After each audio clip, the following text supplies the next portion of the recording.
Beijing এর great হল of the people ঝলমলে ডিনার টেবিল, বিশ্বের সবচেয়ে ক্ষমতাধর নেতাদের উপস্থিতি, কিন্তু সামাজিক মাধ্যমে আলোচনার কেন্দ্রবিন্দুতে খাবার নয়, বরং ওয়েটাররা।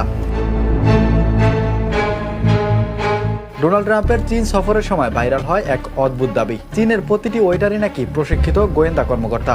শুনতে সিনেমার গল্প মনে হলেও অনেকেই বলছেন এই ওয়েটাররা শুধু খাবার পরিবেশন করেন না, তারা অতিথিদের আচরণ, কথাবার্তা, এমনকি ফোন ব্যবহারের দিকেও নজর রাখেন। কারণ হিসেবে উঠে আসে চীনের উচ্চ পর্যায়ে রাষ্ট্রীয় অনুষ্ঠানে নিরাপত্তা থাকে অত্যন্ত কঠোর।